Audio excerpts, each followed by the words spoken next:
I've been in over 70 interviews over the last 3 years with the biggest tech companies out there, the likes of Mongo DB, Wiz, Elastic, Databricks, DataStax. I've gotten several offers from these companies. I was doing a little bit of reflecting and I wanted to make a video on the most frequently asked questions that I've gotten throughout all these interview processes and how I've answered those questions to uniquely position myself to stand out from the other hundreds of applicants who apply for these roles as well. So whether you're applying for your first role in tech or you're looking to get a promotion internally or externally, all these questions are still very relevant and do apply.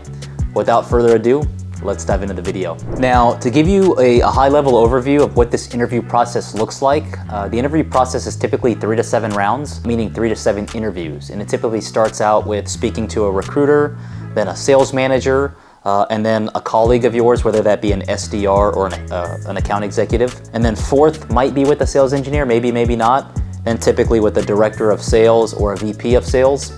And then towards the very end, if you get that far, you'll either do some sort of exercise. It could be a discovery call with your manager or colleague of yours, or potentially a product presentation amongst a panel, could be a manager as well. In this video, we're gonna be focusing on the first few rounds, whether that be with the recruiter, your sales manager, and that colleague of yours. That's what we're gonna be focused on here. Before diving into the questions, 3 tips that I want y'all to be mindful of as you go through this interview process. Number 1, avoid sounding scripted. You don't wanna sound rehearsed as if you're reading off of a teleprompter. So for example, saying, I'm a hard worker, I'm coachable, I'm a quick learner. You don't wanna say all those things that a lot of other people say. You wanna be very authentic, direct, and confident in your delivery. Number 2, keep your answers to 60 seconds or less. Be confident, short, concise, straight to the point. You want to be very mindful of their time as well. If you go long-winded, you might lose the interviewer and they're going to not only lose interest in you, but they're going to put you at the bottom of the list. Third, everything that you talk about, make sure you're crafting your story. And when I say crafting your story, dive into your experiences that are relevant to the role. Right? Everything that you've done previously, make sure it aligns to that specific role that you're applying for. Don't talk about, for example, me being a soccer referee, unless of course they bring it up. But talk about the relevant roles that you did in the past, what you did there, and how that aligns to the role that you're applying for. So third would be crafting your story. First, most frequently asked question, tell me a little bit about yourself. Or what's your background? Here's how I would answer it. Sure, absolutely. And feel free to dive into any of the previous experiences I've had in the past. I have a bit of a unique background, but I want to start out in 2018, where I started as a BDR with Hewlett-Packard Enterprise. Started out there as a BDR, did really well. Within my first 6 months, I got promoted to SMB AE. I over-exceeded my new meetings metric. I was at 128%. From there, I transitioned into the SMB AE role to where I was covering the South Central Territory and took that territory from 67% to 141% within 3 quarters. From there, I got an opportunity with Fortinet as a mid-market AE covering the South Central Territory.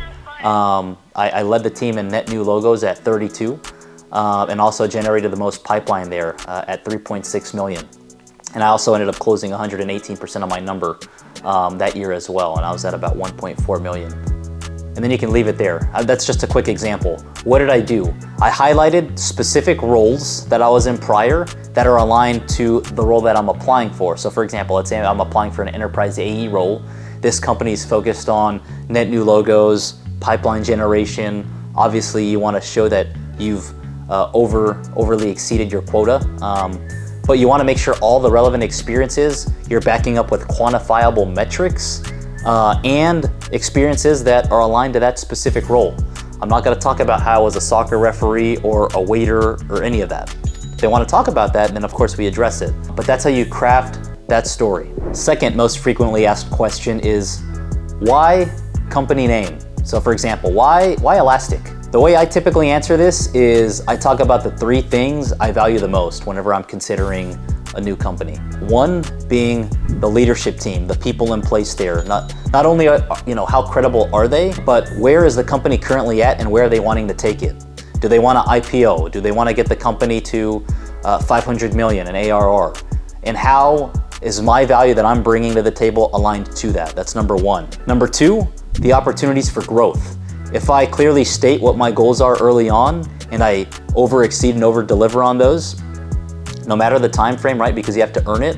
But if I do all those things, will opportunities for growth be presented to me? And number 3 is the culture. What kind of people am I going to be surrounded by? How are my colleagues? Are they selfless? Will they jump on calls with me? Will they be willing to coach me up? Can I Slack them questions?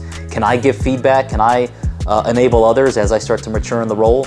What's that culture like? Those are the 3 things that I found recruiters and managers and just anybody that you're interviewing with being very receptive towards, because it shows an ambitious and growth-minded mindset and somebody who's willing to help and very selfless. 3rd most frequently asked question is, what career aspirations do you have? The way I typically answer this is, let's say I'm applying for an SDR role, I'd say something like, I'm very grateful, you guys are even considering me as an SDR, but my goals and my vision in my career are well beyond that.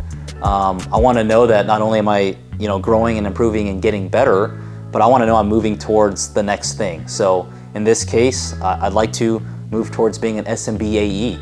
And then, of course, putting the time in there, I'd like to make sure I'm moving towards being a mid-market AE. I want to make sure I'm continuing to grow and moving towards that next thing. Here's a bonus tip, by the way. Reference a conversation that you had with somebody internally, if you really did have it.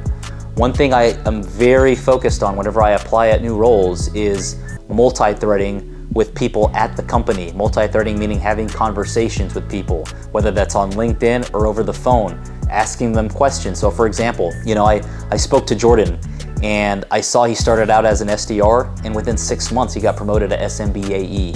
And that was very encouraging to me because it shows that the leadership truly does value hard work from an SDR, and if they over deliver, opportunities will be presented to them and they will have those opportunities for promotion. So I was really encouraged by that, and that's what my aspirations are within the company. That's how I would answer that question. So whether this is your very first interview and you're trying to break into tech sales, or you're applying for a promotion, whether that be internally or externally, all of these questions are very relevant and they apply, and you're gonna be asked them multiple times by multiple interviewers. So be ready, be authentic, be genuine, and be confident when you deliver them. Hope this video was helpful. I'm looking forward to seeing y'all on the next one. Peace.